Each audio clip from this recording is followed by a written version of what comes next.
Trey Dawson. The Jonathan Dominguez. What's up, buddy? How are you? I'm all right. Chiefs got a win, so a little bit better. I know it's just against the Giants, so yeah. You know what? With a really big tournament coming up in less than 6 days, we start practicing. I mean, I'm sure there's people already down there doing it now, but I'm not really nervous. I kind of ended where I wanted to end in AOY. I'm stoked about that. Qualified in 2 spots, and I, you know, I'm not. I haven't made any purchases. I haven't bought a bunch of baits. I haven't even went to my tackle shop. Like, I got what I need, and I'm just going to go down there and really. I think I'm just going to power fish, something I usually don't do, and I'm really comfortable with only taking about 6 rods, and I just feel good about it, man. I feel good about it. The bait shops haven't been sending you emails or checking on you, making sure you're alive or anything like that. They have a little bit, but that's for a conversation of another day. But it's it's definitely a different season. Are they gonna survive without your purchases? I think so. I think so. Yeah. I don't know though. I mean, I do spend a lot of money. Tackle Warehouse. I mean, Omni really might go under. So. Jeez. How about you? Oh, I'm good, man. I'm good. We talked about Hobie just before we got on here, and if you guys haven't noticed, Bass Pro bought Hobie.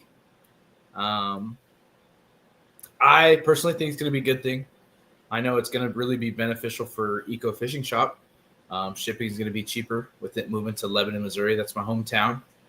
They already make the kayaks here for send here in Lebanon, so it should be good for the community. Should be good for Hobie. I know we've got orders from Hobie from earlier this year that they still haven't shipped to us, like literally truckloads of kayaks and stuff like that. So hopefully do you think they're going to honor? Do you think? I know it's probably too early to tell that, and I think that I don't know enough on Hobie to talk about it.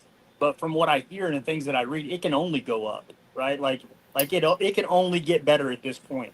To me, like Hobie as a brand, it's a really good brand. They've got a lot of stuff on their kayaks, and we can talk to Chad and Micah and Spencer because all 3 of them have been in Hobies, or Spencer's still being in Hobie. There's a lot of cool features. There's a lot of tech in there. Like, I think what hurt them and is just their customer service and their punctuation in a sense. I know with us, they struggle with stuff and warranty stuff. But like I said, I think bringing it back to the U.S. is good. I think, Bass Pro is talking about keeping its own brand and not,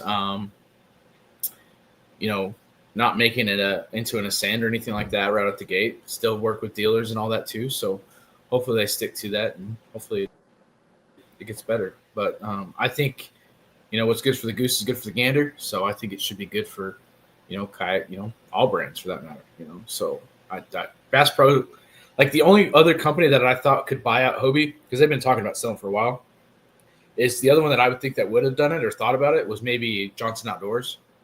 Like they would probably have enough pull to do that. So that would have been cool to see Johnson Outdoors go into that space as well. But I think it's good. I think it's going to be good for Hobie and Bass Pro. The other thing on the kayak up front, I know you guys don't got them there, but I've been seeing these new ones for these Kiowa. I don't know how to say it, but I guess it was the same person that had made them Vibe Shearwaters back in the day, and they look really sharp.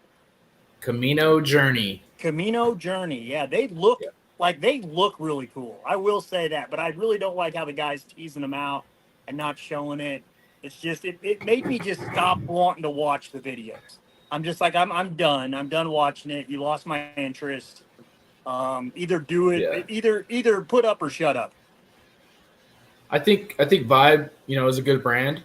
It's a good price point. So I think if they can do just as good or better than Vibe, then I think it's good. I think there's, coming from my side, I'd rather see, a bunch of different price points of quality kayaks versus quality kayaks at a higher price point and, cheap ones at a lower one. So I think if they do, I know that FluxJet, Camino Journey, FluxJet, we're supposed to bring them on for 2026. So it'll be interesting. A lot of stuff coming up. Yeah, we'll see about that. Same thing. I'm concerned. Like it being a new brand, there's always those concerns. I'll be And blowing Chad Davison out of the water. You give me one of them. We'll put 2 of them deals on the back of there. Lance Burst won't stand a chance. the river machine. But man, let's get to the show. We got a couple guys in here. We got AOY, Chad Davison. We got Team of the Year, Micah and Spencer.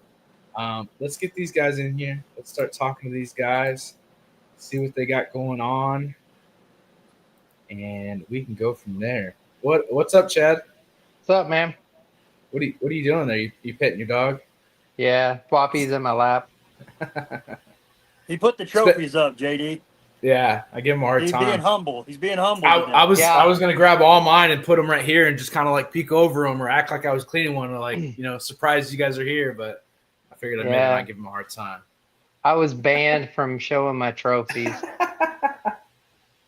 Oh man, Spencer, Micah, what's up, guys? Nothing much. Spence just got off the water. No, I wish I did. I just got off work, so Would be a good day for fishing. it would have been. Well, let's get into it. I want to talk to you guys about your year. About what you guys thought, how you guys thought you did, what you could have done better. And Spencer, I'm gonna start out with you, man. I'm gonna put you on the spot. Is this kind of like your first big, not award, but like kind of recognition for you being in kayaking since you've gotten into it?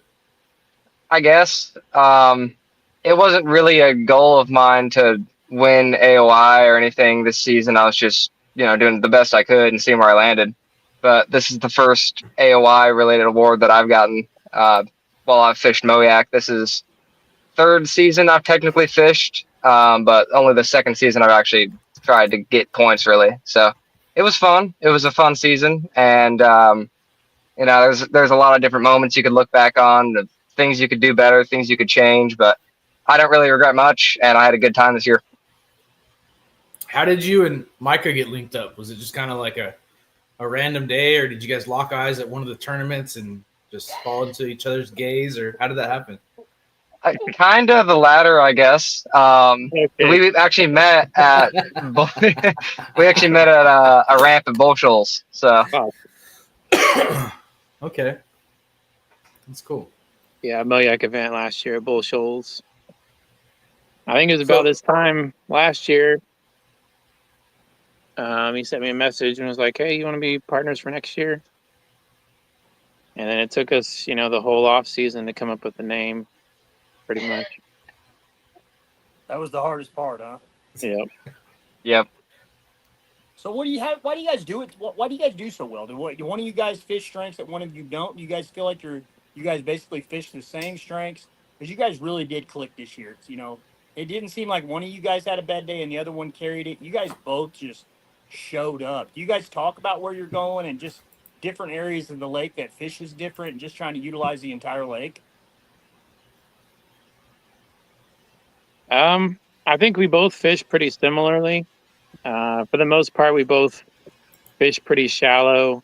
We both like crankbaits, which we couldn't really use crankbaits in a lot of the tournaments this year just because of the high water made it really difficult. But we do share a lot of information. I think the only time that we actually fished near each other this year was Bull Shoals that I can think of. Oh, no, Lake of the Ozarks. Truman, we were pretty close. Yeah, I guess we did see each other once at Truman. And then Lake of the Ozarks, we put in at the same ramp but went opposite directions. So, yeah, we were kind of sharing water. I mean, not really, but same general area a few times. How do you guys like? For instance, like this last tournament in Mark Twain, I teamed up with Brian Hillman. I didn't have anything going on practice. He told me where he was going, invited me to go there, kind of told me how he was catching them. What is that? Does that happen to you guys a lot throughout the year? Have you guys noticed that? Like, hey, I'm on fish. Hey, I'm not. Like, kind of, bouncing ideas off each other. We wouldn't talk a lot going into like pre-fish if we did pre-fish, and a lot of times we would actually find the same stuff as each other whenever we did talk about what kind of fish we were catching, the areas and patterns and all that stuff. I don't know. Would you agree with that or not, Micah? Yeah, I think occasionally we would have like a slightly different bait that one of us found worked better, but like when we started comparing notes, we'd like be like, oh, they're halfway back in creeks on a moving bait, or something pretty specific, and we were kind of just like doing different flavors of the same thing. But yeah, we usually found the same stuff. I mean, there were certain tournaments where we kind of went into it doing different stuff too, and then it ended up once we got to awards, we realized we were throwing the same lure, catching the same type of fish, just in a slightly different area. That must be you and me have nice, pretty 'cause similar styles. Yeah. that must be nice because everything, Chad needs to work on that because everything he tells me to throw or something he found, it's not what he was throwing or not what he had found. And I'm, 3 hours in and ain't caught a fish. So that's pretty cool that you guys have that kind of relationship. I feel like I should respond to that, but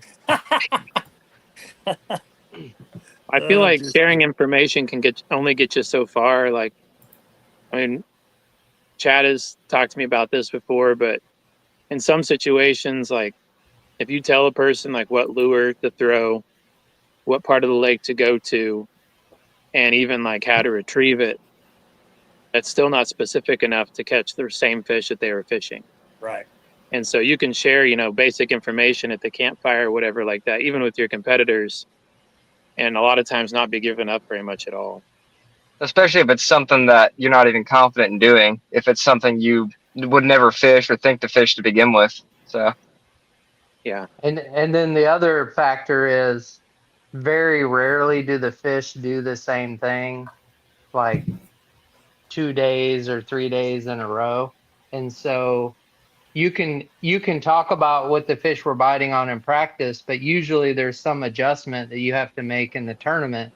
And if you're just relying on somebody to tell you where to go and what to do to catch fish, you're not learning how to make those adjustments on your own to be able to, like in real time during the tournament, figure out how to catch them. Because, I mean, a prime example was I fished Mark Twain for MOYAK and caught him a certain way. And then I went back to Mark Twain the following Saturday and fished the Camo tournament. And I fished the same bank doing the same thing, and I didn't catch him. But I had to move about 1.5 miles, 2 miles. And in the afternoon, I figured out how to catch him.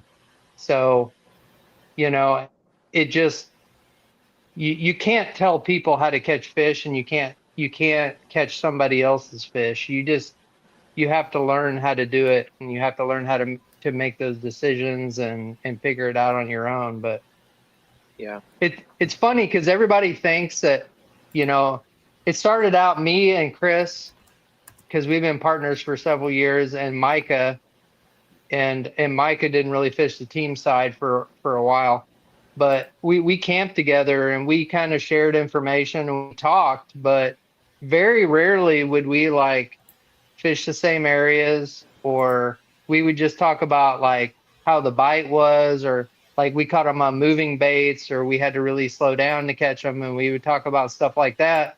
But we always we all figured out our own deal, and most of the time we all figured out different areas.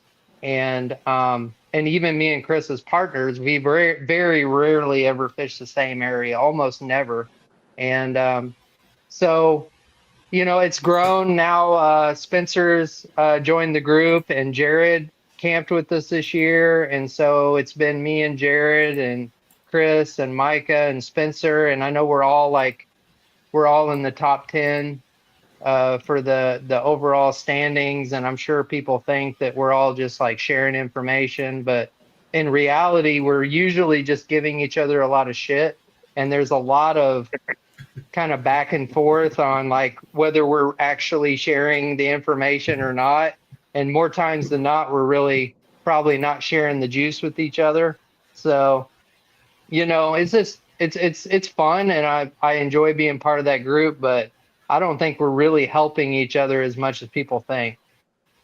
Well, I mean, and it's clear you guys are all going typically to different parts of the lake and really doing your own thing. I would assume if you line up you guys, just that four in general in the top 10, and you know, what baits you were using and stuff like that. So it just shows that you guys, that dock talk and that stuff like that. Why it may give you a depth or something like that, or just the reaction of what fish may be doing. But all you guys are basically doing your own thing, and from what I hear, you're doing it in different parts of the lake. So I'll be honest, and Jared is probably like the most free with his information of all of us, because Jared will just tell everybody what he's doing, how he's catching them and all that. But I almost don't even want to hear it because it gets in my head and it kind of messes me up, because Jared's blasting them doing a certain thing. And then I'm like, I don't want to go do that same thing. Number one, I don't want to step on Jared's toes. And number two, it's like if I try and do it, most of the time it doesn't work. So, it's tricky. I'm not going to say that there's not times when we're camping and like I might pay a little attention to what baits Micah's tying on at his kayak and stuff, but but it's most of the time we're probably harassing each other more than we are helping each other. And I'll tell you what, Spencer, I've ran into him on the water. He won't even tell me if he's catching fish or not. So Spencer, we're still working on loosening him up a little bit because he's real tight.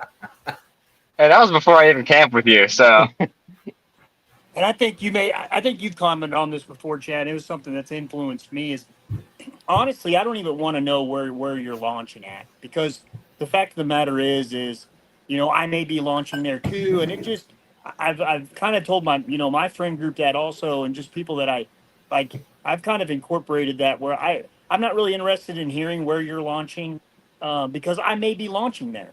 And at the end of the day, it's going to eliminate any type of stuff, any type of mind games or any type of shit like that. When you don't know where I'm launching, I don't know where you're launching.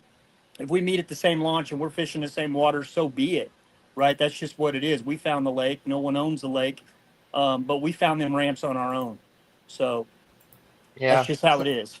Sometimes if I when haven't people told you say anything like that, you're not going to tell me to leave a spot. Not, you know what I mean? I'm going to respect the water, the water and the distance that you're fishing. But if we have no foreknowledge of where you're fishing at, and we're not cool like that, then you know what I mean? Beat feet or meet me at the ramp. So. Yep. Well, it's funny because more times than not, if somebody proclaims where they're fishing at, they're doing that to try to claim the ramp. Right. Because that way they can say that if you showed up there, then it's because they told you. And it's like, I don't want people to tell me where they're fishing, and I don't generally like to tell people where I'm going to launch at. And that way, like if they show up there, I know it's not because I told them. It's just because that's where they decide to fish. Yep. I like that mindset. I like that. I like to, like, when people talk to me about fishing and pre-fishing and whatnot too, if I talk to people, I like to be like completely honest, because there is that factor is like, are those guys messing with me? Are they telling me the truth? Like, I'm probably more like Jared. Like, I don't care, because you're not fishing this, you could be fishing the same lure. You're not fishing it the same way I'm fishing it. No matter how we try or tell each other, it's like, Coakley and I, he's like, hey, throw the glide. And I'm like, dude, I don't throw it like you throw it.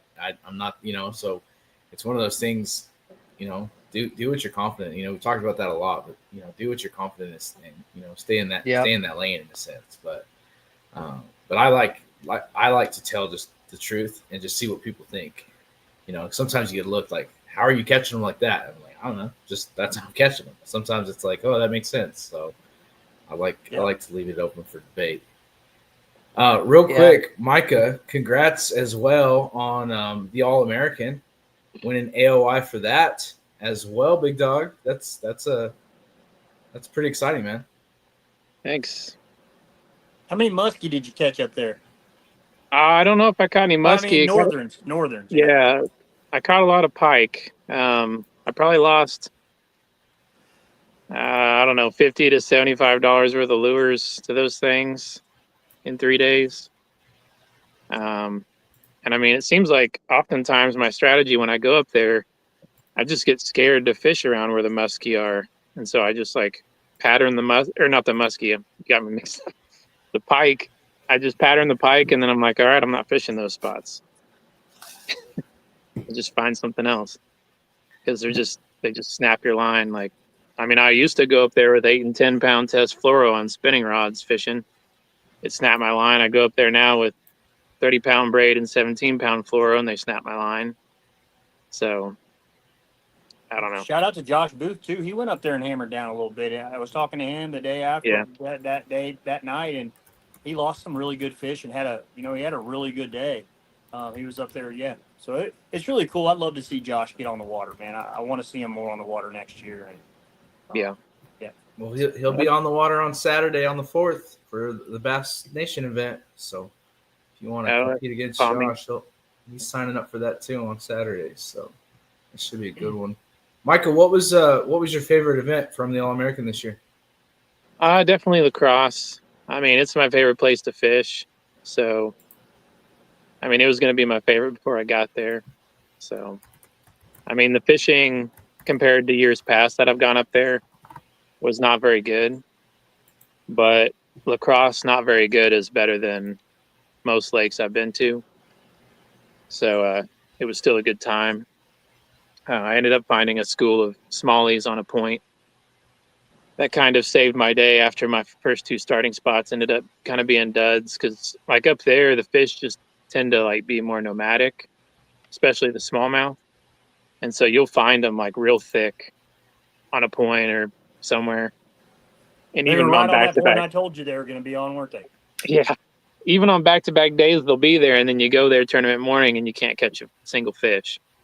And then you try and like branch out from there, and they've gone like seemingly a mile away. So that happened to me, and I ended up, finding a group of fish and caught the right ones for 3rd place. But I think I already had Angler of the Year tied up before that event, but it was still my favorite event. And you went up there with the whole family, so that made it even a little more special, right? So that was pretty cool. Yeah, they last year we went up for All-American. The year before, there's a Hobie event up there, and they liked it both times. And I mean, the town is it's not that big a town. There's not a whole lot of stuff to do. It's kind of just like a drinking town, I guess. They have the biggest 6-pack of beer in the world. That's kind of like their claim to fame. It's kind of on their main street. But the family likes it, so, we go up together whenever there's a tournament there. Did you eat some cheese curds? This time I didn't. Actually, the first time I went there, I was like trying to figure out places to eat, and I was on the water, and I ran into some bass boats, and I was, we were just talking, fishing, and I just would be like, hey, where's the best cheese curds in town? Like trying to get a local's advice. And every single one of them are like, yeah, I have no idea. I don't really eat those, or like, I don't know who serves them because, I've never ordered them. And, from us down here, we think that's all they eat up there. That's like one of their staples. But it seemed like every local I talked to just could care less about cheese curds. So Tyler Cole took me to a restaurant up there called the Great American House or something like that. And when I tell you these cheese curds they brought out were every bit of one of them big dill pickles, they brought out like 4 or 5 of them, and yeah, they were something else. But you could tell they're a novelty item up there that the locals really aren't. Yeah. So tourist trap thing. Yeah. All right, Chad. Tell us about your year. Tell us how you caught them. Tell us where you caught them, what you caught them on. Tell us the key to success. What's how do you successfully win AOY in MOYAK? Well, I mean, there's no like secret, but I mean, honestly, everybody says it. I don't know. It's I'm sure people are tired of hearing it, but like time on the water, I mean, that's legitimate. Like a prime example is, I won the Stockton event. The first 2 fish I caught were on a hair jig, and the only reason I even had the hair jig in my kayak was because I had fished right before that at the All-American tournament at Table Rock, and I had read on fishing reports that they were catching some on hair jigs, and I caught some there in practice on the hair jig, not in the tournament. But so I had some hair jigs, and then I just happened to have them with me at Stockton, and then I saw these guys catching some fish out on the wave break. So I went out there and I threw a hair jig on the wave break, and I caught a couple nice fish, and that kind of got my day going. And I mean, that's just time on the water. I wouldn't even have had hair jigs with me if I hadn't been fishing the weekend before, and even fishing the online tournaments. You know, I fished a lot of the online tournaments, and it's just, you're just constantly fishing and you're figuring them out. And I mean, that's what it's all about. And so if you just fish once a month, it's harder. It's harder. It makes it more difficult. If you're fishing every weekend, and I'm up to 55 tournaments, and that's including the team tournaments and stuff that are simultaneous. But I got 55 events this year. I think I'm up over 250 for 5 years. So, I mean, just fish a lot. That's the secret. Just fish all the time. And some people can't do that, but that's how you get better. That's how you are getting better at making adjustments and all that. So, the year started out really bad for me. I bombed the first event at Lake of the Ozarks, and I attribute that to the fact that I was fishing the Bassmaster National Championship at Lake Fork, and it was literally, I packed up, left my house, drove to Lake of the Ozarks, didn't pre-fish, just fished the tournament, and left right after the awards and drove straight to Lake Fork to start practice for the national championship. And so in my mind, I was more focused on the national championship, and I was just hoping. I went and fished an area. I didn't pre-fish it, and I should have known better because Micah said he pre-fished it. I was gonna Actually, say, you and Micah and Jonathan, I think, both pre-fished the area that I fished for the tournament. And Micah said, "Yeah, I saw Jonathan here today, and I pre-fished it here, and we're not coming back." And what did I do? I went and fished that area. I thought, well, I can catch them better than they can. Well, no, I didn't. I bombed. And Dang. so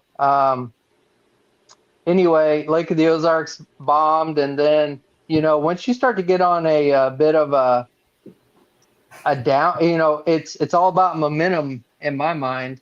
You got to keep that positive momentum, and so I started off with like zero momentum. The national championship, I caught my PB down there at Lake Fork, and I didn't do bad. I think I finished in the top 25 or 30%, but I didn't do great. And and then I come back, and then Pomme de Terre, that was a miserable tournament. And I actually feel like I was doing kind of the right thing in the right area, but it never all came together. And I talked to a bass boat guy that was a buddy of mine from the bass boat days after the tournament, and they caught like 20 pounds doing the same thing I was doing in the same area, but it was a timing deal, and I didn't hit it right. I wasn't doing the right thing at the right time or whatever. So I didn't do well at Pommy, and that was just 2 bad tournaments. And all of a sudden in my mind, I'm like, well, I'm pretty much out of it for Angler of the Year. And that was kind of how I felt at the time. But fortunately, I came back. Actually, the All-American, I think the All-American Classic was in there. And I had a great day 1 and then bombed day 2. So it's like right there, my momentum. I just couldn't get my momentum going. And finally, I think it was, I don't know. Yeah, it was Table Rock. Table Rock, I finally had a good finish. Jared got 1, I got 2. And so that got some momentum. I had a 2nd place, and then we went back to Truman. I got another 2nd place. So now the momentum starts going. And then right after that, I won Stockton. So a second, first. And now in the back of my mind, I'm like, well, my chances for AOY are still pretty slim, but at least I've still got a shot at this point, and I've got to finish out really strong. But Bull Shoals didn't do too great. I won practice, caught almost a 7.5 pounder in practice, and I had a great day the day before the tournament, and then it was just like it didn't happen in the tournament. I tried to reproduce what happened in practice, and it didn't happen. And so then the last event, Mark Twain, and honestly, I mean, a lot of it is just trying to go in and fish loose and not force things and enjoy yourself. And if you're not having fun fishing, you're probably not going to do well. And so I try to keep that in my mind, but and I've talked about it before, but Jared was a big factor in why I did well at Mark Twain, and he and I were partnered up for the team side, and we were sharing information, and he found a little deal in practice and decided to go somewhere else for the tournament, and I went and tried to build on what I found in practice, and I started on what he found, and it ended up being way better than what either one of us thought it was going to be.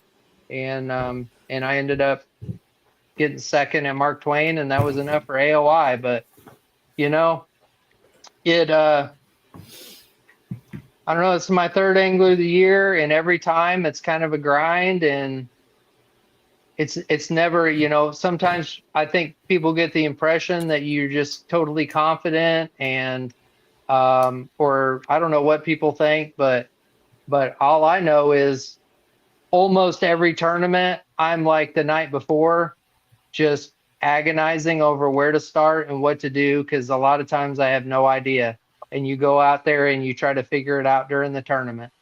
And that's usually the way it happens, is you figure it out during the tournament, because very rarely do I go into the tournament knowing exactly what to do or where to go and how it's going to play out. That almost never happens. So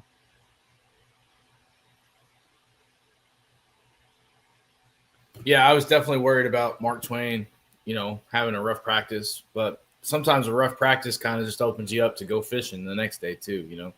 So I mean, it's definitely, there's definitely, truth to that. To just, just going and fishing, and doing that rather than trying to force something and put that much pressure on yourself. So yeah, and just the double feat, Chad. Like, yeah, you had to put the gas down for 5 more events after bombing them 2, and doing that in what I consider. I mean, I'll say it. I'll say that pound for pound, we are, and I'm very low on that. We are, but the best club in the nation and have some of the best anglers in the nation. So being able to come out with them AOYs in this club, I mean, that speaks volumes, man. And then being able to come out and do it, basically 5 events in a row.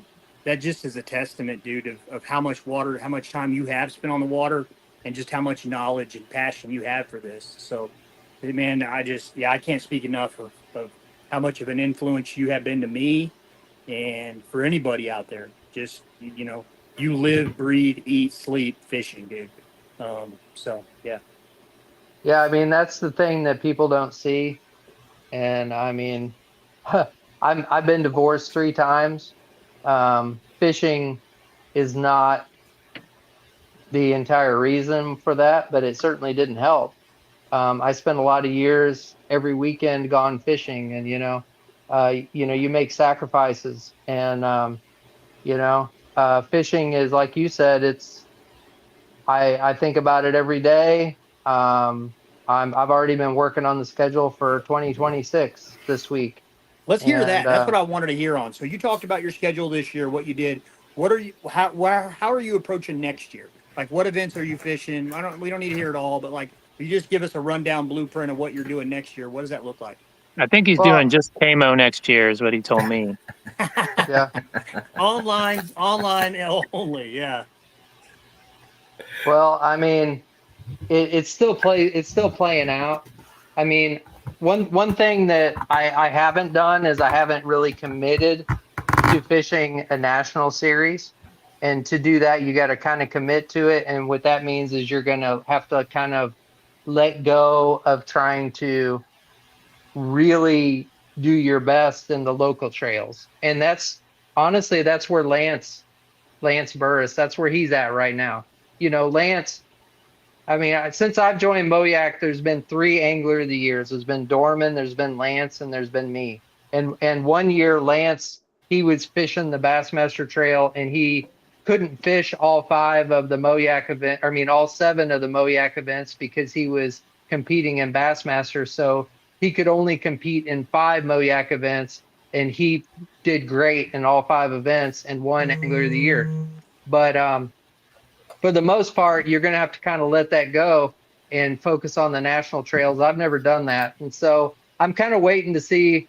I'm waiting for the Bassmaster schedule to come out to kind of see what that looks like. But man, it's so hard to fish the national trails, and especially to try to compete for AOY because it's so much traveling and so much time off of work and so much expense. And so I feel like it's not real likely I'm going to do that. I really enjoy fishing the Missouri lakes. I like MOYAK. I enjoy us all camping and stuff like that. So, I mean, more than likely it's just going to be the same thing. I'm just going to fish MOYAK. I did notice this year, Jonathan's put together the Bassmaster qualifier for Missouri, which is going to be held at the same time as our Pomme de Terre MOYAK Championship. And so that's going to be a shot for some people to qualify for the Bassmaster National Championship. And luckily, I was looking at the schedule for next year. The Bassmaster National Championship is like a week and a half before the MOYAK tournament. So it's not going to be the same deal that I ran into where it's going to almost be on top of each other. So I'm really hoping to make that. I've fished 3 of the Bassmaster National Championships. So I hope to make it a 4th and be able to go back and try and do something there. But, I don't know. I enjoy the online tournaments, but with Richie and Jake down there catching their pet fish on Taneycomo this year, it's been pretty difficult. But and I honestly haven't put the time into it. And also, I mean, lakes go through cycles. There was a couple lakes that me and Chris, we were blasting them every month. And those lakes just haven't been producing like they were. They go through cycles. And so, you kind of got to have some lakes that are a reasonable distance from you to be able to compete in the onlines where you can catch some big fish. And that just hadn't been working as well for me this year. So I don't know. It's like every year just kind of plays out as it goes. But I'm definitely going to be, I don't know. I mean, I would like to win a 4th Angler of the Year and be the most, me and Dorman are tied right now with 3 AOY titles. So, it'd be kind of cool to have the most AOY wins. But it also, though, I know Dorman, he hasn't been able to fish. So if Dorman was able to fish, I know he'd be in the mix too. Yeah, that'd be for sure. He's always in the mix of that stuff somehow, some way in his paddle kayak. He's always on them. Yep. But yeah, guys, as far as Missouri Bass Nation, the more guys we get to sign up, the more guys we get to send. I know it kind of sucks being only that top 10%. So I think we've got about 12 or 13 guys that are signed up and putting their hat in there. So guys, if you guys want an opportunity at that or want to help somebody else get there too, come sign up, come fish it. It'd be great. Yeah, that's a great point too. That Jonathan, like you touched on that we are a club and we love to see people and we want to send somebody, from our club or wherever here in Missouri to be able to go there and do that. And I would challenge you to say, even if you're not wanting to go to the championship, it's not a ton of money. And think about the money that you spend on coffees going to work or how much money you spend on fast food every month. You can put in for that one Bass Nation tournament that if we get enough people, I mean, every tournament that we can add one person, right? Not with each person, but, it's a percentage. So if we get 50, we can send 5. So even if you're not planning or need to fish the Bassmaster event, sign up for it so it gives another person a chance that may come in 5th or 6th or 3rd or 4th. Not saying you have to do this all the time, but this is just something to highlight Missouri and be able to get people that want to go to want to go there. So if you sign up, it's just going to increase the odds of sending somebody here that you probably know that's one of your friends to be able to go. So, and the other thing too is if I play this right, which I think I can, if we have the championship earlier next year, if we can work around the other schedules going on and whatnot, you wouldn't have to pay your dues again. So, all the guys that are signing up right now, these dues are all going to affect your 2026. So, if you pay that now, next year's going to get cheaper, for you as well. So I know there's some guys that, were still on there from last year that didn't have to pay, their dues again this year. So, but they'll have to pay them next year. So there's a lot of, there's availability there that we can work on that and make that where it's beneficial for us. And that way it's not, that much of a stretch to put in that, put that money in. But like I said, I did that poll on, hey guys, you guys care about payouts? You guys care about going to the Classic? And almost everybody said they would rather go to the Classic. So I think that would be a cool experience. I'm still tossing up like what we're going to do with payouts and whatnot. I think I'm going to, say we get, 30 guys and we're able to send 3, whatever that payout or whatever that is, I think the goal is to just divvy it up between those 3 and say, hey, go use this money to get to the Classic. Do it that way. And that way, it's truly helping each one of those guys to get there. I love that. Yeah, I like that. We'll figure that out once that, it's decided and how many guys we get. But to me, like I said, whatever we can do to help, get, and that's where, get those guys going there. I think that's probably the goal there and do it that way. I don't know if everybody realizes it, but probably a lot of people do. But so there's people that fish, like they drive all over the country, spend thousands of dollars fishing the Bassmaster Trail just to qualify for the national championship. We have an opportunity here to pay, I don't know, what's the entry fee, like $15 or something? And then a $30 nation dues or. Yeah. So it's $15 for the tournament, $32 for your dues. And then if you wanted to jump in the big bass pot, so you're right at right under $70 for, for everything. So yeah. For low cost entry. There's hundreds of people that have spent thousands of dollars driving all over the country to qualify for this, and we can qualify through one event and spend like $70. It's an amazing opportunity, and it's kind of a backdoor way to get into the championship. And I think I count on it. I mean, this is my one shot to try and make it. So it's a really cool deal. Should be a good time. I'm excited about the championship. Excited about Palmy. I know it's a smaller lake, but we shouldn't have too crazy of numbers. So I think that'll be a lot of fun. Seems like the weather's going to cooperate too. Seems like we should have some decent weather. Been getting a lot of rain there too, so I mean that should help. But yeah, I'm excited about it. Can't wait to see everyone out there. And get after it. And remember, even if you guys didn't qualify and you guys, you want to jump in that bass event, or if you just want to come out and hang out at awards, that we want the entire MOYAK there. If you guys can make that happen, it would be really cool to have everybody there just to kind of celebrate the ending of the year and to start at the winter series. So. Winter series. Yeah, Micah wants everybody to sign up for that too. Yeah, so he likes the donations. Lunch money there, boy. He likes those donations. So, well, guys, that's all I got. Really appreciate you guys coming on here. Greg, congrats on your success this year. Look forward to seeing you guys now, not this weekend, but next weekend. And looking forward to Sunday, having a good time and hanging out with everybody. A lot of awards to pass out. These guys will get some hardware. Hopefully, Chad's trophy is shorter than the one from last year or the year before. Josh already kind of, I think I made him nervous because I was talking about how the next one needed to be so big, and I was just joking, but he was like, man, he goes, I spent more on this trophy than I have the previous ones, but it's smaller, and he showed it to me, and it's pretty badass. So it's a good one. I'm excited about it. That's cool. Well, guys, seriously appreciate you guys coming on here, and look forward to see you guys at the championship.